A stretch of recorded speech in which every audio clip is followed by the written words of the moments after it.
আসসালামু আলাইকুম। কোয়ান্টাম স্বপ্নে platform HEC super special HEC প্রস্তুতি ক্লাসে আজকে আমরা রসায়ন প্রথম পত্র তৃতীয় অধ্যায় মৌলের পর্যাবৃত্ত ধর্ম ও রাসায়নিক বন্ধন এই স্পেশাল অধ্যায়ের সুপার স্পেশাল ফার্স্ট নম্বর লেকচারে উপস্থিত। আমাদের আর মাত্র 2টি মাস পর এইচএসসি 2025 সালের পরীক্ষা শুরু হবে ইনশাল্লাহ। আমাদের আজকের এই স্পেশাল ক্লাসের শুরুতেই আমি সকলের উদ্দেশ্যেই একটি ছোট্ট প্রোগ্রামে কথা বলি, সেটা হচ্ছে আমি তোমাদেরকে এখন থেকে নিয়মিত প্রতিদিন রাত্রে যা পড়াবো তার উপর ভিত্তি করেই পরের দিন সারাদিনের জন্য কমপক্ষে 5টা সৃজনশীল বাড়ি কাজ থাকবে, কমপক্ষে 5টি, যার পক্ষে যত বেশি সম্ভব 10টি, 15টি, 20টি সৃজনশীল সমাধান করে খাতায় লিখে প্রতিদিন রাত 10টা অথবা 12টার মধ্যে জমা দিবা। আর এই কাজটা যদি তোমরা অবহেলা করো, নিয়মিত না করো, প্রত্যেক দিন না দাও, অবশ্যই তোমাদের জরিমানা কাউন্ট করব। ইনশাল্লাহ আজকে থেকে আল্লাহর নামে শুরু করছি এই অধ্যায়টা। এই বিষয় থেকে শুরু হইল। আমাদের আর মাত্র 2টি মাস পর এইচএসসি পরীক্ষা। এখন থেকে সিরিয়াস হও, সুন্দরভাবে প্রত্যেকটা দিন ক্লাসে অংশগ্রহণ করার চেষ্টা করো। যদিও ক্লাস মিস হয়ে যায়, পরবর্তী দিন রেকর্ড ক্লাস দেখে দেখে পড়ার চেষ্টা করো। অবশ্যই অফলাইনে যে বাড়ি কাজটা থাকবে সেই বাড়ি কাজটা অবশ্যই তোমাকে সলভ করতেই হবে। যদি তুমি সেই সৃজনশীলগুলো সলভ করতে গিয়ে কোনো জায়গায় আটকিয়ে যাও অথবা না বুঝো, আমি তো আছি ইনশাল্লাহ। যতদিন তোমাদের পড়াচ্ছি সবসময় তোমাদের জন্য দরজা খোলা থাকবে হেল্প করা ইনশাল্লাহ। তবে তোমাদেরকে সিরিয়াস হয়ে পড়তে হবে। মুর্শিদা জয়েন করছো ক্লাসে, আদনান রাকিব জয়েন করছো ক্লাসে, থ্যাংক ইউ সো মাচ, খুশি হলাম। আচ্ছা আদনান রাকিব, আমি তোমার ক্যামেরা অফ করতেছি, সমস্যা নেই, স্টপ ভিডিওতে চাপ দিলেই হবে। ওকে, থ্যাংক ইউ, জয়েন করছো, খুশি হলাম। তো একটু খেয়াল রেখো, আমরা এখন থেকেই আল্লাহর নাম নিয়ে শুরু করি আমাদের এইচএসসির জন্য নতুনভাবে স্বপ্ন দেখা। আজকের আমাদের যে ক্লাস, সেই ক্লাসের শুরুতেই তোমাদেরকে আমি আগামী 2 মাসে আমরা কীভাবে পড়বো সেটা নিয়ে একটা ছোট্ট ইনফরমেশন দেওয়ার চেষ্টা করতেছি। তো সবাইকে একটা কথা বলি, সেই কথাটা হচ্ছে আমরা তো মূলত সৃজনশীলের জন্য আর গহটা মূলত বেশি ফোকাস দিয়ে পড়বো। 1 ঘন্টা 20 মিনিট করে ক্লাস করবো রাত 10টা থেকে রাত 11টা 20 পর্যন্ত ইনশাল্লাহ।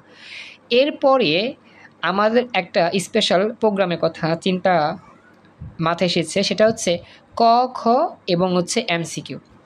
এখন কথা হচ্ছে আমরা প্রত্যেক দিন রাত 10টা থেকে রাত 11টা 20 পর্যন্ত সৃজনশীলের ক্লাসটা করব, শুধু আর গহ। এবং আমাদের যেহেতু ইংরেজি ক্লাস, আইসিটি ক্লাস, বাংলা ক্লাসটা 7টা 30-এ হচ্ছে, এখন থেকে আমি চেষ্টা করব 7টা 30-এ নেওয়ার জন্য। আর রাত 11টা 20-এর পরে যতটুকু সময় আমরা পারি আমাদের স্পেশাল যে এমসিকিউ প্রোগ্রাম আছে, ক খ প্রোগ্রাম আছে, সেই প্রোগ্রামের জন্য রাখার চেষ্টা করবো ইনশাল্লাহ। অর্থাৎ তোমরা রাত 10টা থেকে 11টা 20 পর্যন্ত সৃজনশীলের কাজ করার পর আর যে কয়টা মিনিট পারি, 15 মিনিট 20 মিনিট যতটুকু পারি এমসিকিউর ক্লাসও করব।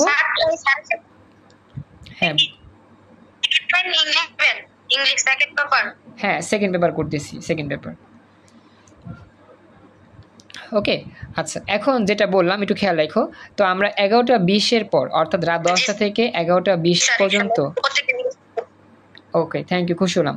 তো যেটা বলতেছি একটু মনোযোগ দিয়ে শুনো। হ্যাঁ, আমি একটু বলে শেষ করি, তারপর তোমরা বলো আমাদের ক্লাস করতে হবে। তো আমি জাস্ট প্রথম দিন আজকে তো স্পেশালভাবে ক্লাসের, তো এই জন্য তোমাদের আমি একটু সম্পূর্ণভাবে আলোচনা শুরু করি কীভাবে আমি পড়াবো ইনশাল্লাহ। তো যে কথাটা বলা সেটা হচ্ছে আমরা রাত 10টা থেকে রাত 11টা 20 পর্যন্ত 1 ঘন্টা 20 মিনিটে শুধু সৃজনশীল ক্লাস করব, আর গহ, physics, chemistry, higher math, biology, শুধু আর গহ সৃজনশীলগুলা। আর রাত 11টা 20 থেকে যতক্ষণ পারি কমপক্ষে 10 মিনিট, 15 মিনিট, 20 মিনিট, 30 মিনিট, যতটুকু তোমাদের এনার্জিতে কুলায়, আমার এনার্জিতে কুলায়, যতটুকু সময় পারি আমরা এমসিকিউ ক্লাসও করব, ক ক্লাস করব, খ ক্লাস করব। অর্থাৎ আমাদের এখন থেকে পরিপূর্ণ 100 নম্বরের প্রিপারেশন ক্লাস হবে আগামী 2 মাস ইনশাল্লাহ।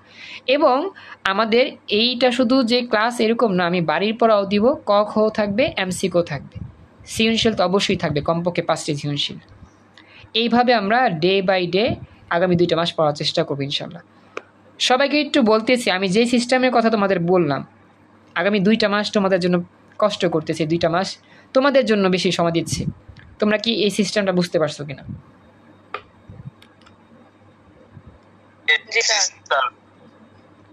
আচ্ছা, বাকিরা একটু আমাকে মতামত জানাও, এরকমভাবে যদি আমরা পড়তে চাই বা পড়ার চেষ্টা করি তাহলে কিরকম হবে, এমসিকিউ ক খ সহ? ভালো হবে অনেক। আচ্ছা, থ্যাংক ইউ সো মাচ। তো আমি আশা করি তোমাদের এই এসএমএসটার উত্তরটা যাতে 100% কার্যকর হয়। তোমরা যদি মুখে বলবা এরকম না, কাজের কাজ দেখাইতে পারো। ওকে, চলো আমরা শুরু করি আমাদের আজকের মৌলের পর্যাপিত ধর্ম রাসায়নিক বন্ধনের আলোচনা। প্রথমত আমরা ঢাকা বোর্ড 2023 সালে আসা স্পেশাল প্রবলেম নিয়ে আমাদের আলোচনা শুরু করতেছি। তো এখন থেকে প্রত্যেক দিন ক্লাসে অংশগ্রহণ করার চেষ্টা করবা। আর যারা যারা এই ক্লাসটা রেকর্ড দেখতেছেন আপনাদের উদ্দেশ্যে বলতেছি, আপনাদেরও কাজ থাকবে অফলাইনের HW সাবমিট করতে হবে, আদারওয়াইজ জরিমানা কাউন্ট হবে। মাস শেষে যখন আপনারা পেমেন্ট করবেন পারিশ্রমিক, সেখানে জরিমানাটা দিবেন। ওকে, তাহলে চলো আল্লাহর নাম নিয়ে আমরা শুরু করতেছি। বিসমিল্লাহির রহমানির রহিম। আমাদের এই অধ্যায়ের ঢাকা বোর্ড 2023 সালে আসা একটা স্পেশাল প্রবলেম নিয়ে। তো বলি, আজকে যেহেতু প্রথম ক্লাস, আমি মাত্র 6টা থেকে 7টা সৃজনশীল বাছাই করছি তোমাদেরকে পড়ানোর জন্য। প্রথম ক্লাসে আমি সহজগুলো দিয়ে শুরু করি। তো আপাতত আমরা গ দেখব, শুধু গ। ঢাকা বোর্ডে যতগুলো বোর্ড আছে শুধু গগুলো আলোচনা করব, কারণ গগুলো সহজ। এর পরবর্তী ক্লাসে আমরা গহগুলো আলোচনা করব আস্তে আস্তে। এই অধ্যায়ের মধ্যে আমাদের সংকরায়ন আছে, তারপর হচ্ছে গিয়ে আমাদের অনেক রকম চিত্র আছে, বিক্রিয়ার মতো ইতিহাস আছে, সেগুলো দেখব আস্তে আস্তে। তো আজকের প্রথম ক্লাসের জন্য আমরা একটু সহজভাবে শুরু করব। সবাইকে বলতেছি, প্রথমে আমরা উদ্দীপকটা দেখি। ঢাকা বোর্ড 23 সালে আসা প্রশ্নে উদ্দীপকে একটা বক্স লেখা আছে। প্রথমে লেখা আছে যৌগের পরিচয় DEF, পরে লেখা আছে সর্ববহিস্থ স্তরে ইলেকট্রন বিন্যাস NS2 NS2 NP1 N+1 S2, এবং লেখা আছে B এর মান 3। এইভাবে লেখা আছে, এবং লেখা আছে এখানে DEF কোনো যৌগের প্রচলিত প্রতীক নয়, এটা হচ্ছে একটা জাস্ট প্রতীক। এটা হচ্ছে উদ্দীপক। সবাই একটু দেখো তো, স্ক্রিনটা ভালো করে দেখা যাচ্ছে? সব ঠিকঠাক আছে? আচ্ছা, থ্যাংক ইউ, রেসপন্স করছো খাদিজা। এবার আমাদের প্রশ্ন দেখো, প্রশ্নে বলতেছে উদ্দীপকের ই অপেক্ষা ডি এর আয়নীকরণ বিভব বেশি কেন, ব্যাখ্যা করো। আয়নীকরণ বিভবের অপর নাম আয়নীকরণ শক্তি, একই। এখন ই আর ডি এই দুইটা পরমাণু আমাকে আগে খুঁজে বের করতে হবে। এই দুইটা পরমাণুর নাম কি আমি যদি খুঁজে বের করতে না পারি, আমি কিন্তু এই উত্তর জীবনও করতে পারবো না। তো ইলেকট্রন বিন্যাস দেখে দেখে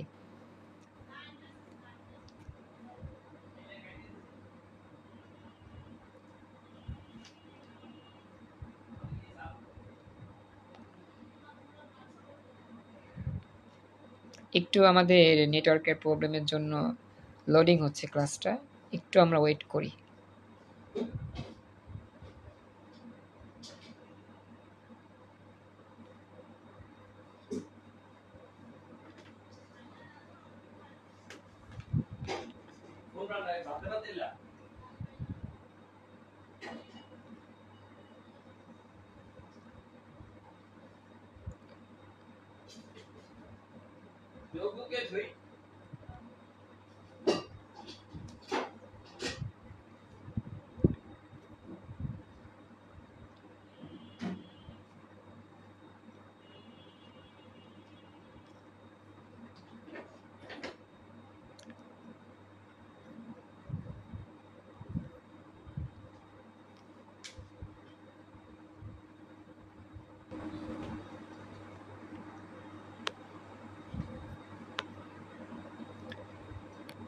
দুঃখিত, আসলে আমার নেটটা একটু ডিস্টার্ব করার জন্য আমার লিঙ্কটা একটু কেটে গিয়েছিল, আমি লোডিংয়ের মধ্যে ছিলাম। এখন আমি এমবি দিয়ে জয়েন করার চেষ্টা করছি। দেখো তো তোমরা কেমন দেখতে পাচ্ছ? কেউ লিঙ্ক থেকে চলে যেও না, আমার নেটটা একটু সমস্যার কারণে এরকম হয়েছে। তুমি কি দেখতে পাচ্ছ? একটু আমাকে জানাও। জি স্যার। আচ্ছা, ঝাপসা লাগতেছে, একটু ওয়েট করো, একটু কষ্ট করো। আমার আসলে ওয়াইফাই কানেকশন বাদ দিয়ে আমি এমবি কানেকশন দিয়ে ঢুকছি। আমি একটু ওয়াইফাইটা দেখি, চালু করার চেষ্টা করি। আসলে একটু প্রবলেমের জন্য ডিস্টার্ব হয়েছে একটু ওয়াইফাইটা, একটু ওয়েট। হঠাৎ করে নেট কানেকশন অফ হয়ে গেছে। আচ্ছা একটু ওয়েট, আমি একটু করি। আমি এখন হ্যাঁ এমবি দিয়ে ওয়াইফাই কানেকশন নিয়ে আবার আসছি। অঞ্জনা জয়েন করছো, থ্যাংক ইউ সো মাচ, খুশি হলাম জয়েন করার জন্য, থ্যাংক ইউ। আচ্ছা এবার আমি একটু যদি বলি, সবাই কি শুনতে পাচ্ছ কিনা এটা আমাকে জানাও। ওয়াইফাই হঠাৎ করে একটু স্লো কানেকশন দিচ্ছে, একটু ডিস্টার্ব করতেছে আর হঠাৎ করে। তোমরা কি শুনতে পাচ্ছ আমার কথা? একটু আমাকে জানাও। আচ্ছা এবার সব কিছু ঠিক আছে, সবাই একটু কথা বলো, এবার কি সব ক্লিয়ার? আমরা ক্লাস শুরু করতে পারি। ওকে, অঞ্জনা ক্লিয়ার দেখতে পাচ্ছ? খুশি হলাম, আলহামদুলিল্লাহ ভালো লাগতেছে। গতকালকে অনেকে আসো নাই, আজকে অনেকে জয়েন করছো, আলহামদুলিল্লাহ ভালো লাগছে, মনটা আমার ভালো লাগতেছে আজকে ক্লাস করিয়ে। অঞ্জনা দেখতে পাচ্ছ? ক্লিয়ার দেখা যাচ্ছে? ওকে, তাহলে বাচ্চারা চলো শুরু করি। প্রথমত আমাদের বের করতে হবে এই ই আর ডি এর পরিচয়টা কি। এখন তোমাদেরকে একটা বিষয় বুঝাই, এখানে এন এর মানটা কত হবে? এন এর মানটা হবে আসলে 3। হ্যাঁ ভেরি গুড, কারণ এখানে এই 3টাই হচ্ছে এন এর মান। যদিও বি এর মান বলছে, বি এর মান আসলে এটা বিষয়টা না, এখানে আমাদের হচ্ছে গিয়ে এই এন এর মানটাই হচ্ছে 3। এই 3টা দিয়ে তোমাকে বুঝতে হবে এখানে আমাদের ডি এর নামটা কি হবে আর ই এর নামটা কি হবে। এখন 3s2, এখন যদি বলি সর্বশেষ শক্তি স্তরটা 3s2 কোন মৌলের, এটা আমি যদি বের করতে চাই আমাদের একটু হাতে কলমে এই শিখতে হবে। তুমি প্রথমে একটা রাফ খাতা নিবা, রাফ খাতা নিয়ে তুমি একটা কাজ করবা, 3s লিখবা, 3s লিখে তারপরে উপরে 2 দিবা, কারণ কি যে ns2, ns মানে 3s2। এইবার তুমি সামনের দিক থেকে পূরণ করে করে আসবা। সব এতটুকু বুঝছো কিনা তোমাকে জানাও তো, কথা বলো, বুঝতে পারছো? আচ্ছা এখন হ্যাঁ এক্সিলেন্ট, ভেরি গুড, বুঝতে পারছো। তাহলে যে 1s প্রথমটা লিখবা, 1s, তারপর কি 2s, তারপর কি 2p, তারপর তো 3s। সবগুলো ফুলফিল করো, সবগুলো পরিপূর্ণ করো। যেমন 1-এর মাথায় 2, মানে আমাদের বাম পাশেরগুলো সবই পরিপূর্ণ হবে। যেমন 2, 2, 6, বুঝতে পারছো? এগুলো সব পরিপূর্ণ হবে, কোনো অর্ধপূর্ণ না, একটা কম একটা বেশি এরকম না, পরিপূর্ণ।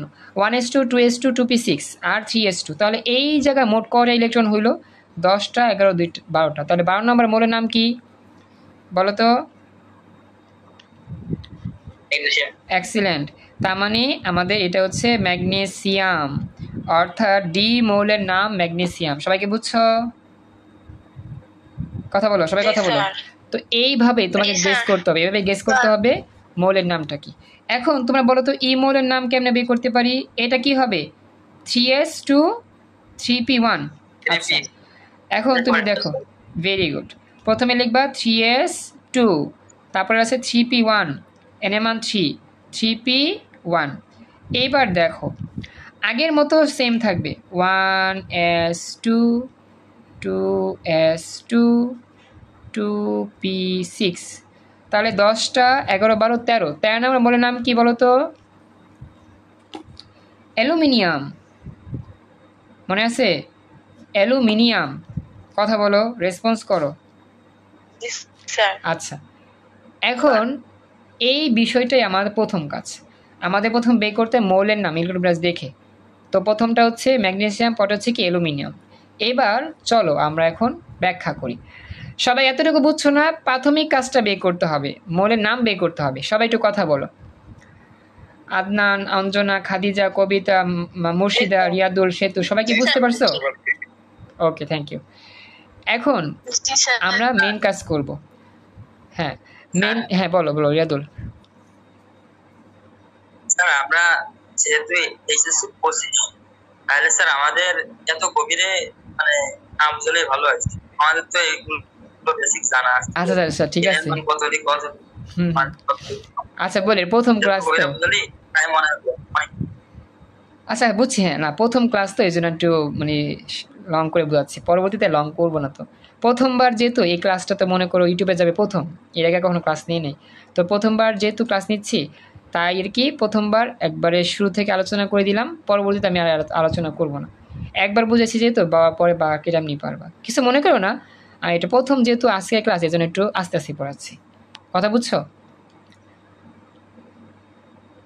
আস্তে আস্তে আমি স্পিড বাড়া দেবো, সমস্যা নেই। আচ্ছা, এবার আমি যদি তোমাদের প্রশ্ন করি, বলো ম্যাগনেসিয়ামের শেষ শক্তি স্তরে কয়টা ইলেকট্রন আছে? তাড়াতাড়ি বলো। দুইটা। অ্যালুমিনিয়ামে কয়টা আছে শেষ শক্তি স্তরে? তিনটা। গুড। এখন মেইন বিষয় বলি, আয়নীকরণ শক্তির মান আমাদের গণকে চাইছে, আয়নীকরণ শক্তির মান বেশি কোনটাতে, ইতে নাকি ডিতে? এখন আয়নীকরণ শক্তি মানে কি? সর্বশেষ শক্তি স্তর থেকে ইলেকট্রন ছিনিয়ে নেওয়া, সর্বশেষ শক্তি স্তর থেকে কি করা? ইলেকট্রন ছিনিয়ে নেওয়া। এখন তোমরা বলবা স্যার ম্যাগনেসিয়াম থেকে ইলেকট্রন ছিনিয়ে নেওয়াটা কি হবে?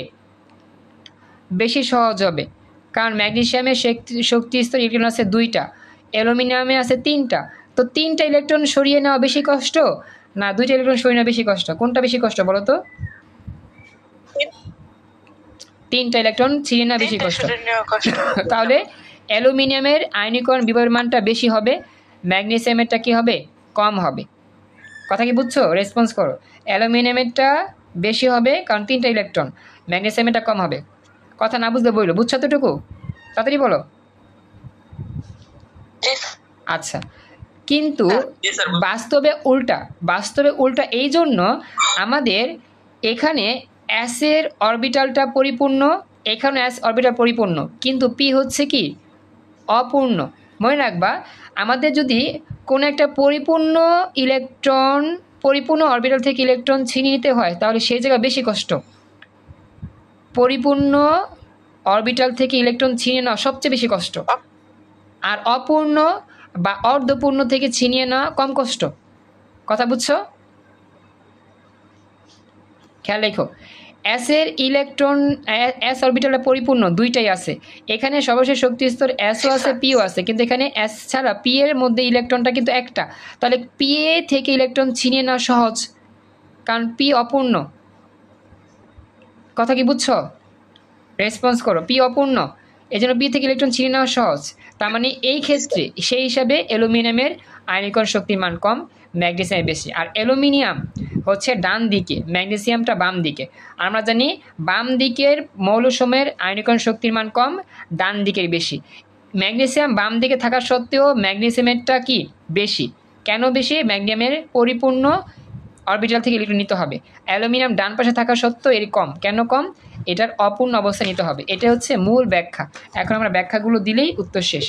এবার দেখো, উদ্দীপকের তথ্য মতে ই ও ডি মূলধন যথাক্রমে অ্যালুমিনিয়াম আর হচ্ছে কি ম্যাগনেসিয়াম। অ্যালুমিনিয়াম অপেক্ষা ম্যাগনেসিয়ামের আয়নীকরণ বিভব বেশি বা আয়নীকরণ শক্তি বেশি, নিচে আলোচনা করা হলো। আয়নীকরণ শক্তির মান পর্যায় সারণীর একই পর্যায়ে বাম থেকে ডান দিকে বৃদ্ধি পায়। মনে রাখবা, বাম থেকে ডান দিকে গেলে আয়নীকরণ শক্তির মান বেড়ে যায়, তড়িৎ ঋণাত্মকতা বেড়ে যায়, ইলেকট্রন আসক্তি বেড়ে যায়, এগুলো সব বেড়ে যায়। বাম থেকে ডানের দিকে গেলে সব বেড়ে যায় বেড়ে যায় বেড়ে যায়, মনে থাকবে? কথা বুঝছো? আর ডান থেকে বামে গিয়ে আসলে কমে যায় কমে যায় কমে যায়, উল্টা আর কি। এখন দেখো, আমাদের বলছে ম্যাগনেসিয়াম ও অ্যালুমিনিয়াম একই পর্যায়ে, তৃতীয় পর্যায়ের মৌল, তবে ম্যাগনেসিয়াম বামে অবস্থান আর অ্যালুমিনিয়াম ডানে হওয়ার ম্যাগনেসিয়ামের আয়নীকরণ শক্তি অ্যালুমিনিয়াম অপেক্ষায় কম হওয়ার কথা, কিন্তু ম্যাগনেসিয়ামের আয়নীকরণ শক্তি অ্যালুমিনিয়াম অপেক্ষা বেশি। কেন বেশি? এরপরে আমরা ইলেকট্রনিক বিন্যাসটা করে দিব। ইলেকট্রনিক বিন্যাস করার পরে এই যে মানগুলো লিখছে না 737 এত, এগুলো না লিখলেও সমস্যা নাই, এগুলো মনে থাকবে না, জাস্ট তুমি মেইন ব্যাখ্যা দিবা। কেন এরকম হইল জানা আছে বা আমরা জানি, সাধারণত পরমাণুর পূর্ণ ও অর্ধপূর্ণ অরবিটাল সমূহ অধিকতর স্থিতিশীল হয়, অর্থাৎ পরিপূর্ণ অরবিটাল থেকে ইলেকট্রন ছিনিয়ে নেওয়া কষ্টকর, অথবা অর্ধপূর্ণ থেকে ছিনিয়ে নেওয়া কষ্টকর। আমি হয়তো ভুল বলছিলাম, অর্ধপূর্ণ ও সেম, পূর্ণ অথবা অর্ধপূর্ণ যাই হোক, ইলেকট্রন ছিনিয়ে নেওয়া খুবই কষ্টকর। কিন্তু অপূর্ণ ইলেকট্রন ছিনিয়ে নেওয়া খুব সহজ। কেন কষ্টকর? কারণ অর্ধপূর্ণ বা পূর্ণ অরবিটাল সমূহ অধিক স্থিতিশীল, অধিক স্ট্রং। কথা কি বুঝছো? রেসপন্স করো। অধিক স্ট্রং। আচ্ছা, এরপরে জি স্যার। ম্যাগনেসিয়াম পরমাণুর 3s অরবিটালের যুগলবদ্ধ হয়ে আছে পূর্ণ অবস্থা, কিন্তু অ্যালুমিনিয়াম পরমাণুর বহিস্তরে অপূর্ণ 3p অরবিটাল আছে। আর এই অপূর্ণ 3p অরবিটালের ইলেকট্রনটি সরিয়ে নিতে অনেকটা কম শক্তির প্রয়োজন হয়। অন্যদিকে ম্যাগনেসিয়ামের স্থিতিশীল 3s2 অরবিটাল থেকে ইলেকট্রন ছিনিয়ে নেওয়া অনেক কষ্ট। এই কারণেই ম্যাগনেসিয়াম অপেক্ষা অ্যালুমিনিয়ামের আয়নীকরণ শক্তির মান কম, অর্থাৎ অ্যালুমিনিয়াম অপেক্ষা ম্যাগনেসিয়াম আয়নীকরণ শক্তি বেশি। এটাই আনসার, এটাই হচ্ছে আমার ব্যাখ্যা। সবাই কি ব্যাখ্যাটা ভালো করে বুঝতে পারছো? জি স্যার। Thank you. এইভাবে আমরা কি করব, উত্তর দিয়ে ফেলবো। তো আমাদের ঢাকা বোর্ড 23-এর প্রশ্ন সমাধান কমপ্লিট। তো আমি রিকোয়েস্ট করতেছি, ক্লাসে এমন কেউ আসো কি যে গণাঙ্গে ব্যাখ্যা দিলাম, কেউ এমন কেউ আসো যদি বুঝতে না পারো আমাকে বলো। কোনো জায়গায় সমস্যা আছে? না স্যার। Okay, thank you. তাহলে আমরা এখন যাই নেক্সট আমাদের পরবর্তী প্রশ্ন। পরবর্তী প্রশ্নটাও আমাদের ঢাকা বোর্ড 23-এই আসছিল, তবে 2 নাম্বার সৃজনশীলে আসা। এইখান থেকে আমাদের আরেকটা নতুন টপিক শিখতে হবে। এটা আমরা এখন শিখবো, ভালো করে খেয়াল রাখো। এখন তোমরাই আলোচনা করে বের করবা এখানে কোনটার নাম কি হবে। এখানে আমাদের বলছে কিউ যোগ এল যোগ, এখানে যোজ্যতা স্তরে ইলেকট্রন বিন্যাস লেখা আছে। এখন তোমাদের আগে বলতে হবে এখানে কিউর মান, মানে কিউর মৌলর নাম কি আর এল মৌলর নাম কি। গেস করে একটু বলো তো দেখি কে কে বলতে পারো।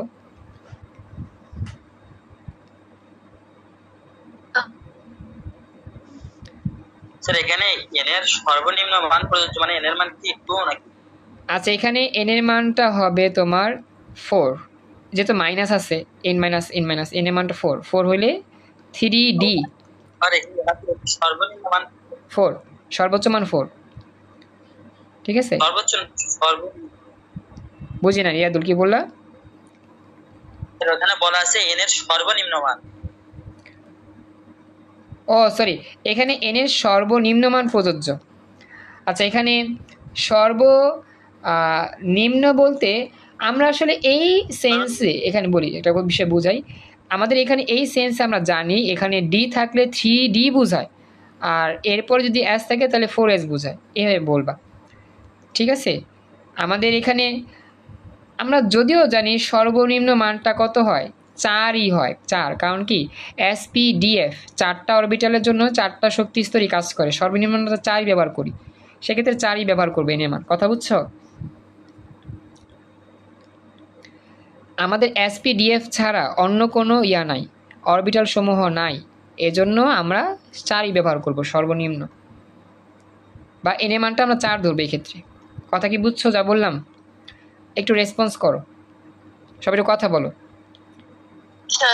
আচ্ছা, ক্লাসের এই মুহূর্তটা আমি রেকর্ড সেভ করতেছি, একটু ওয়েট করো সবাই। আলহামদুলিল্লাহ, আমরা এই মুহূর্তে ক্লাসের এই অংশ থেকে আবার আলোচনা শুরু করতেছি। তো আমাদের এখানে কিউ মৌলটার পরিচয় হচ্ছে 3d6 4s2। 3d6 4s2 এটা কোন মৌলের জন্য হয়? এটা অবশ্যই আমাদের 26 নম্বর পারমাণবিক সংখ্যা মৌল আয়রনের জন্য হয়। কিউ মৌলটা হচ্ছে আয়রন, আর এলটা হচ্ছে আমাদের 3d10 4s2। 3d10 4s2 কোন মৌলের জন্য হয়? জিঙ্ক মৌলের জন্য হয়। এইভাবে আমাদের গেস করতে হবে। ক্লাসে বাকিরা যেমন এখানে আদনান, রাকিব, খাদিজা, কবিতা, মুর্শিদা, সেতু, তোমরা কি বের করতে পারছো কিভাবে আমরা কিউ আর এল বের করলাম? সবার কি মিলছে? কথা বলো। আচ্ছা, এখন আমাদের এখানে বলতেছে এল অবস্থান্তর ধাতু নয় কেন ব্যাখ্যা করো। এলটা হচ্ছে জিঙ্ক অবস্থান্তর ধাতু নয় কেন? এখন অবস্থান্তর ধাতু বেসিক না বুঝলে তো অবস্থান ধাতু বের করতে পারবো না। এখন তোমাদের আমি বুঝাই, অবস্থান্তর ধাতু বলতে কি বোঝায়। যখন তুমি ইলেকট্রন বিন্যাস করবা, হ্যাঁ বলো বলো। অবস্থান্তর ধাতু হচ্ছে যাদের ইলেকট্রন বিন্যাসের সর্বশেষ কক্ষপথে E1 থেকে E9 পর্যন্ত ভেরি গুড, এক্সিলেন্ট। তো আমাদের অবস্থান্তর ধাতুর একটাই মূল শর্ত, অবস্থান্তর ধাতু হওয়ার মূল শর্ত হচ্ছে যেই সকল পরমাণুর ইলেকট্রন বিন্যাসের শেষ শক্তি স্তরের ডি অরবিটালের ইলেকট্রন সংখ্যা D1 থেকে D9 এই রেঞ্জের মধ্যে পাওয়া যাবে। D1 থেকে D9 এই রেঞ্জের মধ্যে যে কোনো মান পাওয়া যাবে, তাদেরকেই বলা হবে অবস্থান্তর ধাতু।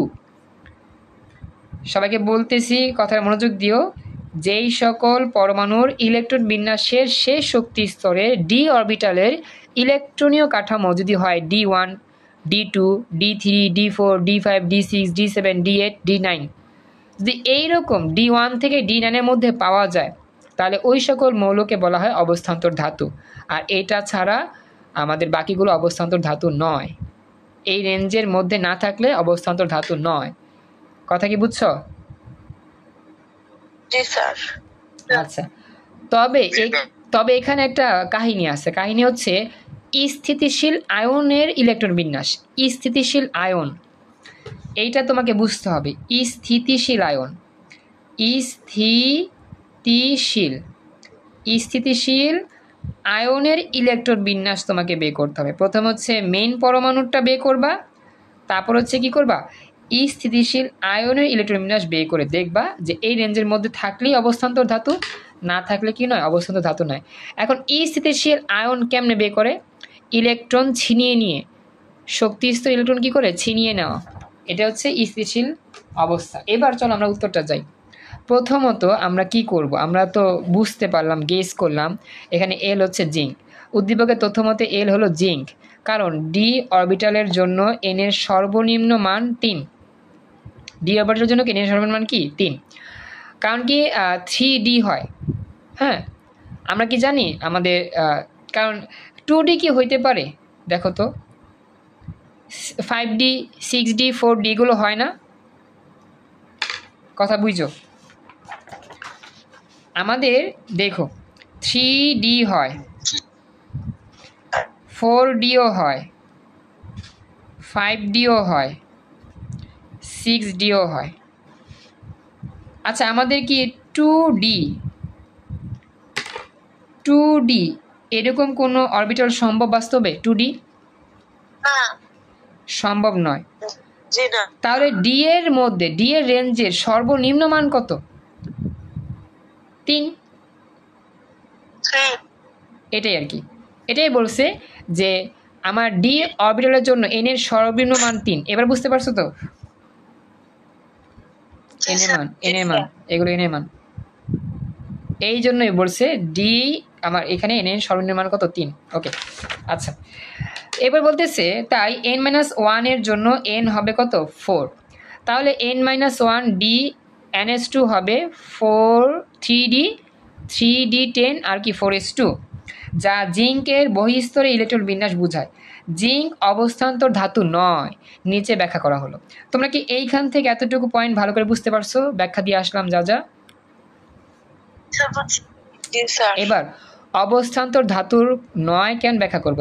জানা আছে বা আমরা জানি যেসব ধাতব মৌল বা ডি ব্লক মৌলের যে কোনো সুস্থিত আয়নের, দেখছো সুস্থিত মানে স্থিতিশীল আয়ন, সুস্থিত আয়নের ইলেকট্রন বিন্যাস লাগবে। আয়নের ডি অরবিটাল আংশিকভাবে, যেমন D1 থেকে D9 ইলেকট্রন দ্বারা পূর্ণ থাকে, তাদেরকে অবস্থান্তর মৌল বলে। এখন জিঙ্কের সুস্থিত আয়ন বলতে কি বোঝায়? জিঙ্ক 2+। জিঙ্ক কখনো কি জিঙ্ক প্লাস বা জিঙ্ক 3+ হয় বা জিঙ্ক 2- হয়? জিঙ্ক সবসময় কি হয়? জিঙ্ক 2+ হয়। কথা কি বুঝতেছ? রেসপন্স করো। এখন জিঙ্ক 2+ মানে শেষ শক্তি স্তর থেকে ইলেকট্রন ছিনিয়ে নাও। আচ্ছা, 3D আর 4s এর মধ্যে সর্বশেষ শক্তি স্তর কোনটা বলো তো? 4s। হ্যাঁ, তাহলে 4s থেকে ইলেকট্রন ছিনিয়ে নেবা। আসলে 2+ বলতে ইলেকট্রন ছিনিয়ে নেওয়া বোঝায়, ইলেকট্রন ত্যাগ করা বাইরের শক্তি স্তর থেকে। তো 3D আর 4s এর মধ্যে সর্বশেষ শক্তি স্তর 4s থেকে ইলেকট্রন ছিনিয়ে নাও, তাহলে 4s 0 হয়ে যাবে, 3D 10 হবে। এটাই হচ্ছে জিঙ্কের স্থিতিশীল আয়নের ইলেকট্রন বিন্যাস। 1s2 2s2 2p6 3s2 3p6 3D 10 থাকবে, 4sটা 0 হবে। কথা বুঝছো এতটুকু? এখন দেখো আমাদের এই যে সুস্থিত বা স্থিতিশীল আয়নের ইলেকট্রন বিন্যাসের দিকে লক্ষ্য করলে ডি এর উপরে কত লেখা আছে? 10 লেখা আছে। এই 10 কি D1 আর 9 এর মধ্যে পড়ে? না। গুড। তার মানে ইলেকট্রন বিন্যাস থেকে দেখা যাচ্ছে সুস্থিত আয়ন অবস্থায় জিঙ্ক 2+। এই আয়নের 3d অরবিটাল ইলেকট্রন দ্বারা পরিপূর্ণ থাকে, কিন্তু অবস্থান্তর ধাতুর সংজ্ঞা অনুসারে ডি অরবিটাল আংশিকভাবে পূর্ণ থাকার কথা ছিল। যেহেতু জিঙ্ক 2+ এর অবস্থাটা D1 থেকে D9 এর মধ্যে নাই, এই জন্য জিঙ্ক পরমাণুকে অবস্থান্তর ধাতু বলা হয় না। এইবার দেখো তো সম্পূর্ণ ব্যাখ্যাটা বুঝতে পারলা কিনা?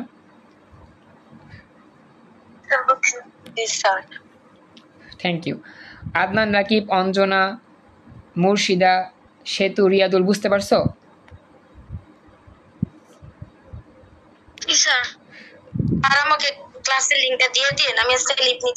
আচ্ছা ঠিক আছে, কষ্ট হচ্ছে অনেক, জানি অনেকবার কষ্ট করছো।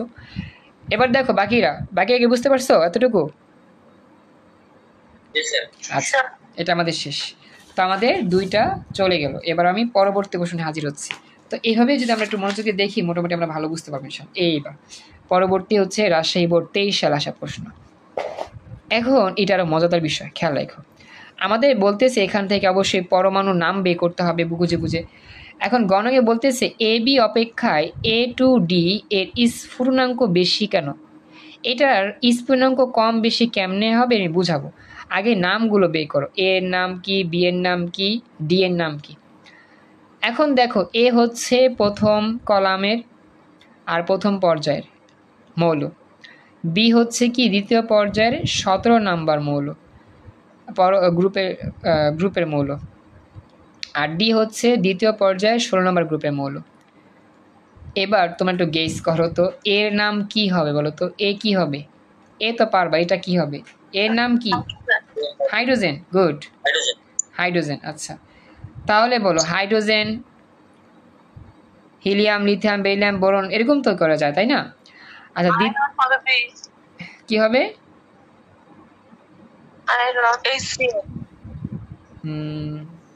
আয়রন হবে। Chlorine, HCl। কি এর HCl? ওয়েট, আচ্ছা বলি শোনো, বি কি হবে? B fluorine. এক্সিলেন্ট, বি হবে ফ্লোরিন। আর ডি কি হবে?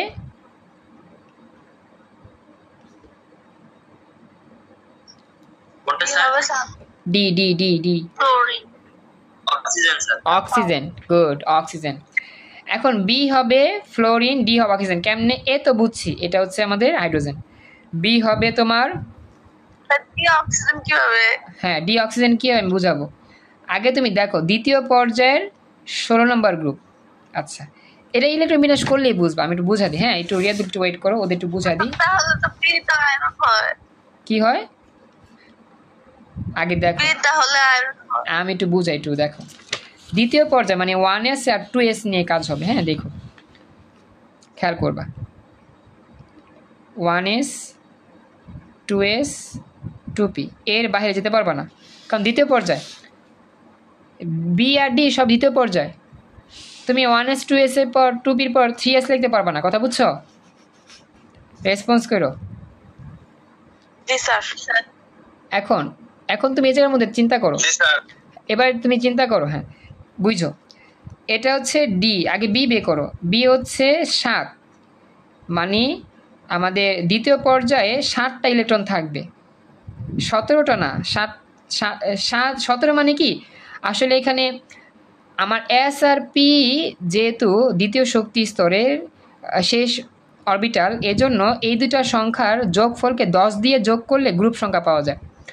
এখানে বি এর জন্য গ্রুপ 17, বি মৌলটা 17 নম্বর গ্রুপে আছে। বি মৌলটা দ্বিতীয় পর্যায়ে শুধু কি এস আর পি, তাই 1s2 2s2 R P A কত হবে দেখো। দ্বিতীয় পর্যায়ে বি আছে, বি 17 নাম্বার, 17 থেকে 10 বাদ দিলে কত হয়? 7। কেন 10 বাদ দিবা? কারণ দ্বিতীয় পর্যায়ে সবার জন্য 10 যোগ করে গ্রুপ সংখ্যা বের করতে হয়। কারণ দ্বিতীয় পর্যায়ে এসও থাকে, পিও থাকে। এস আর পি থাকলে এই দুটার সংখ্যার যোগ করার পরে 10 যোগ করলে গ্রুপ পাওয়া যায়। কথা কি মনে আছে? পড়াইছিলাম, আমার বেসিক ক্লাসে পড়ছিলাম। নতুন লিঙ্ক দিচ্ছি, নতুন লিঙ্কে আসো। এই লিঙ্ক চলে যাচ্ছে, তাড়াতাড়ি আসবা। আলহামদুলিল্লাহ, আমরা এখানে ছিলাম। আমরা খুবই জঘন্য রকম একটা বিষয় আলোচনা করতেছিলাম, সেটা হচ্ছে গ্রুপ থেকে আমার মৌল সংখ্যা বের করা। তো ওই যে বললাম, দ্বিতীয় পর্যায়ে যত গ্রুপই থাকবে সবগুলো থেকে 10 বিয়োগ করে তারপরে তুমি হিসাব করবা। তো বি যে মৌল, এটা তো হচ্ছে 17 নম্বর গ্রুপের মৌল। তো 17 থেকে 10 বাদ দাও, কত থাকবে? 7। এই 7 মানে হচ্ছে দ্বিতীয় পর্যায়ে 7টা ইলেকট্রন। দ্বিতীয় পর্যায়ে 7টা ইলেকট্রন, তাহলে 4, এখানে 2 হয়েছে, আর কত দিব? এখানে 4 দিব। 4 নাকি 5, সরি 5 দিব। কথা কি বুঝছ? কারণ 5 আর 2 তো 7, তার মানে দ্বিতীয় পর্যায়ে 7টা ইলেকট্রন রইল। কথা বুঝছ? এই 7-এর লগে 10 যোগ করলেই হবে 17। কথা বুঝো? রেসপন্স করো। এতটুকু বুঝছ? অঞ্জনা, খাদিজা, কবিতা, মুর্শিদা, বুঝতে পারছো এতটুকু? তাহলে দেখো কত হয়। এটা তো হয়ে গেল। 5 আর 2 7, 7 আর 2 কত? 9। তার মানে 9 নাম্বার পারমাণবিক সংখ্যা বিশিষ্ট মৌলই হচ্ছে বি, আর সেটা ফ্লোরিন। এক্সিলেন্ট রিয়াদুল, ফার্স্ট হয়েছে। বুঝতে পারছো এবার? 9 নাম্বার পারমাণবিক সংখ্যা বিশিষ্ট যে মৌল তার নাম হচ্ছে কি? ফ্লোরিন। বুঝছো এবার? কবিতা, অঞ্জনা, খাদিজা, মুর্শিদা, একটু ভয়েসে কথা বলো। আচ্ছা, এবার তাহলে ডি বের করবো কীভাবে? আচ্ছা, ডি এর জন্য গ্রুপ সংখ্যা 16। 10 বিয়োগ করলে কয়টা থাকবে বলো তো সংখ্যা? কত থাকবে? 6। হ্যাঁ, ভেরি গুড, কারণ অক্সিজেনের পরেই ফ্লোরিন, তারপরে নিয়ন, তাই না? তো আমাদের এখানে 6 থাকবে। তাহলে 2, দেখো 2s2 আর 2p, এটা হবে 4। তাহলে 4 আর 2 যোগ করলে 6। তাহলে সর্বশেষ হচ্ছে কি? 6টা ইলেকট্রন। আগে তো হচ্ছে 1s2, তাহলে 6টা আর 2টা কত হয়? 8টা। তাহলে 8 নাম্বার মৌল যেটা, তার নাম হচ্ছে কি? অক্সিজেন। এই হচ্ছে তোমার বের করা সিস্টেম। তো বি হচ্ছে আমাদের ফ্লোরিন, আর ডি হচ্ছে অক্সিজেন, আর এ তো হচ্ছে আমার হাইড্রোজেন। এবার ব্যাপারটা বুঝতে পারছো? অঞ্জনা, খাদিজা, কবিতা, মুর্শিদা, রেসপন্স করো। বুঝতে পারছো? আচ্ছা, থ্যাংক ইউ সো মাচ। এবার দেখো কি বলছে। এবার বলছে এবি। এবি মানে কত? এবি মানে এইচ, আর হচ্ছে গিয়ে বি হচ্ছে কি? Fluorine, F, H F, hydrogen fluoride. আর A2D এর মানে কি? A2 মানে H2, D মানে হচ্ছে ও, H2O, পানি। এখন বলছে HF আর A2D এর মধ্যে, HF অপেক্ষায় A2D এর স্ফুটনাঙ্ক বেশি কেন? এখন তোমাদেরকে এই ফুটনাঙ্কটা বোঝায়। স্ফুটনাঙ্ক মানে ফুটতে থাকা। স্ফুটনাঙ্ক মানে কি? ফুটতে থাকা।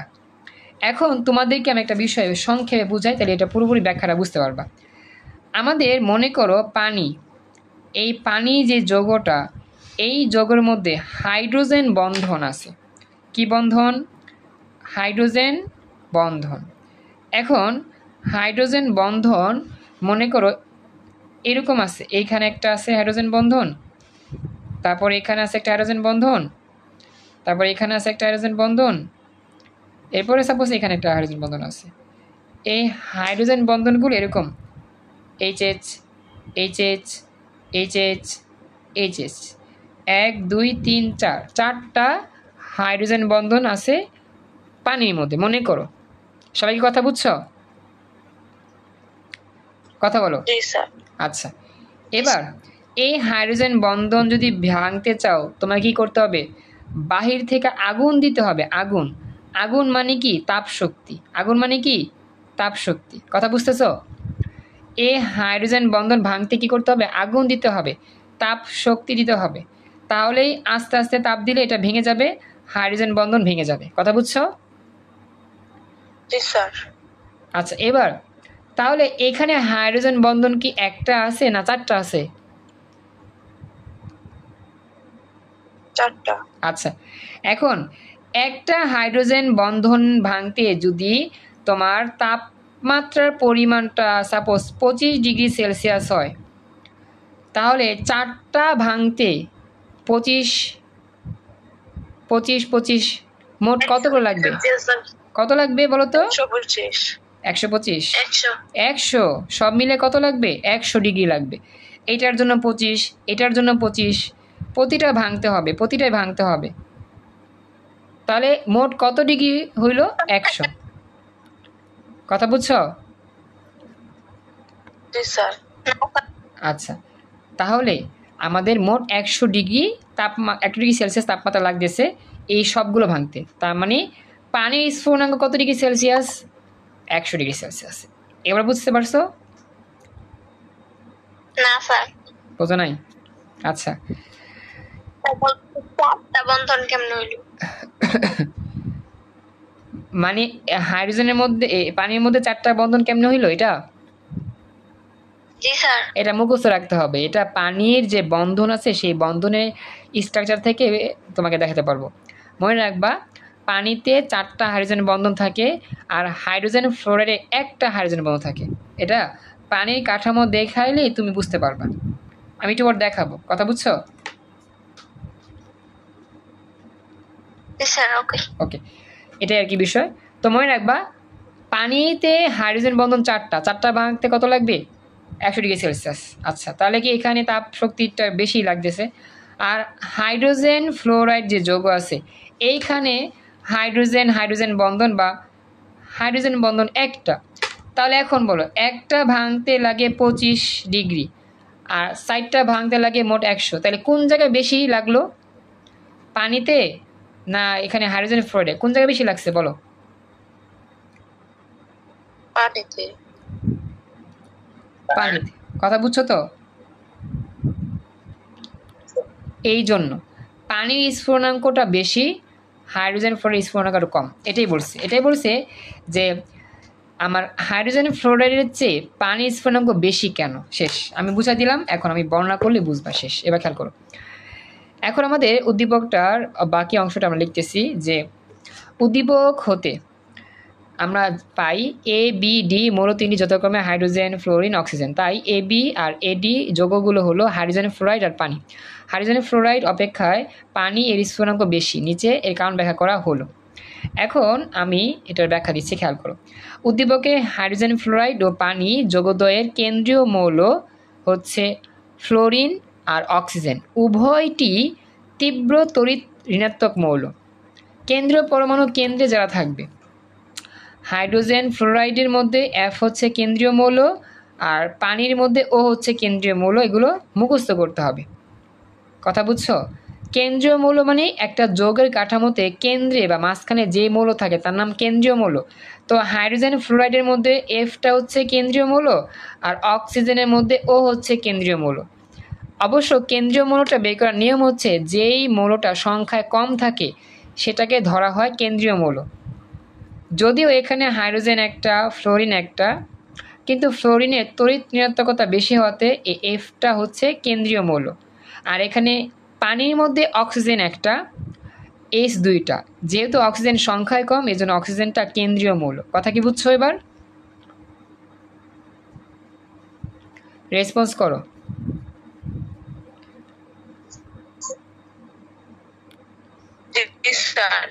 আচ্ছা, রিয়াদুল, অঞ্জনা, কবিতা, মুর্শিদা, বুঝতে পারছো? তোমাদের রেসপন্স পাচ্ছি না তো, তাড়াতাড়ি বলো। বুঝছো? আচ্ছা, থ্যাংক ইউ। এখন শুনতে পাইছি। এবার দেখো, এখন বলতেছে আমাদের এই ফ্লোরিনের তড়িৎ ঋণাত্মকতা আর হচ্ছে অক্সিজেন তড়িৎ ঋণাত্মকতা সবচেয়ে তীব্র। এখন ফ্লোরিনের তড়িৎ ঋণাত্মকতার মান হচ্ছে 4, মুখস্থ রাখবা। অক্সিজেনের তড়িৎ ঋণাত্মকতার মান হচ্ছে 3.5 অপেক্ষা বেশি। এই কারণে হাইড্রোজেন ফ্লোরাইড স্ফুটনাঙ্কের মানটা বেশি হওয়ার কথা ছিল। কারণ আমরা জানি যার তড়িৎ ঋণাত্মকতার মান বেশি তাকে ভাঙতে কি করতে হয়? বেশি পরিমাণ তাপ দিতে হয়। তো যেহেতু অক্সিজেনের কম ছিল, অক্সিজেনের স্ফুটনাঙ্কটা পানিটার কম হওয়ার কথা ছিল। এই কারণে মানে এই যে তড়িৎ ঋণাত্মকতা যদি বুঝি তাহলে আমাদের এই কারণে কিন্তু হাইড্রোজেন ফ্লোরাইড স্ফুটনাঙ্কের মানটা বেশি হওয়ার কথা।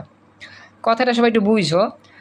আমাদের স্ফুটনাঙ্কটা আমরা তড়িৎ ঋণাত্মকতার মান দিয়েও বের করতে পারি, হাইড্রোজেন বন্ধন দিয়েও বের করতে পারি। হাইড্রোজেন যে বন্ধন ছিল সেটা বের করতে পারি।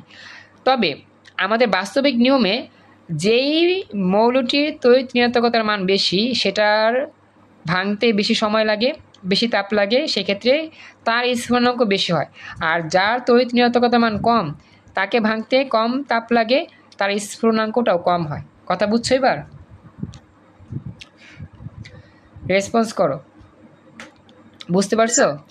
আচ্ছা, কিন্তু আমাদের বাস্তবে এই হাইড্রোজেন ফ্লোরাইডের তড়িৎ ঋণাত্মকতার মান বেশি হওয়াতে আমার এটাই স্ফুরণাঙ্ক বেশি হওয়ার কথা ছিল। অক্সিজেনেরটা কম হওয়াতে পানির স্ফুরণাঙ্ক কম হওয়ার কথা ছিল, কিন্তু বাস্তবে আমাদের হাইড্রোজেন বন্ধনের কারণে উল্টা হয়ে যায়।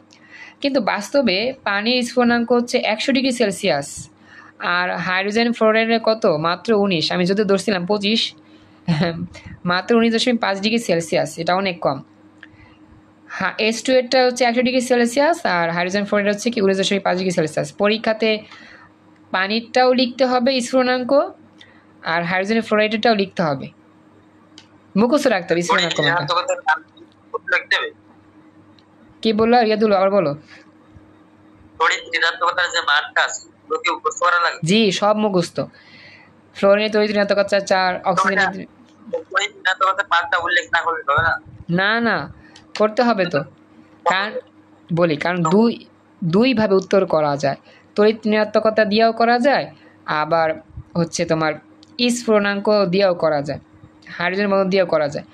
তবে আমাদের দুইটাই লিখতে হবে, নিয়ম হচ্ছে দুইটাই লিখতে হয়, এটা না লিখলে হবে না। কারণ এই অধ্যায়ের নিয়মটা হচ্ছে এটা, এই প্রতিটা মান মুখস্থ লিখে নিতে হয়। কথা বুঝছো আমার? সবাইকে বুঝতে পারছো? আচ্ছা, এখন দেখো এই বিষয়টার কারণটা কি।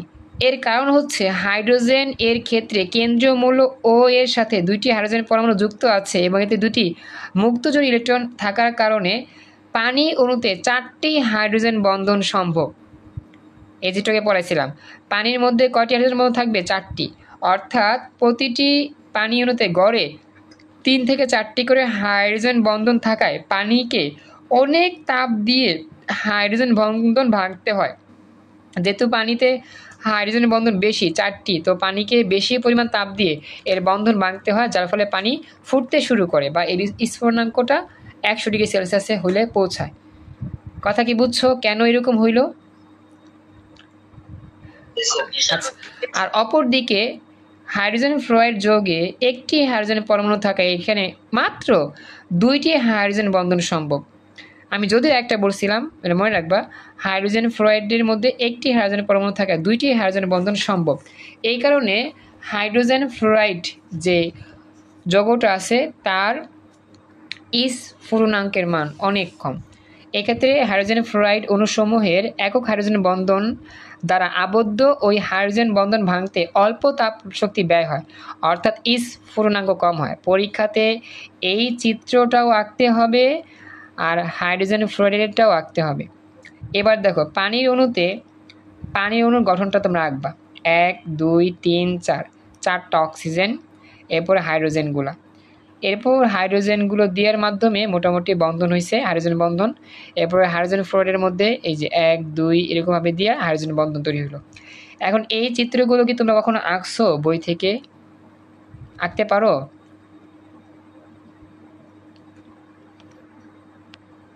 এটা আমাকে জানাইও। অঞ্জনা, খাদিজা, কবিতা, মুর্শিদা, এগুলো আঁকতে হবে, মনে রাখবা। আগামীকালকের স্পেশাল SW থাকবে, এই চিত্রটাও আঁকবা, এটাও আঁকবা, আমি দেখব, এগুলো দেখে দেখে আঁকবা, মুখস্থ রাখবা। এর মুখস্থ রাখবা, কারণ কি পরীক্ষা এটাই আসে। হ্যাঁ বলো।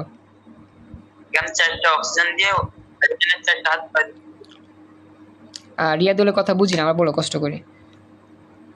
চিত্রটা আঁকার নিয়ম আছে, 4টা অক্সিজেন দিয়ে অক্সিজেনের 4টা হাত পা দিলি চিত্রটা হয়ে গেল।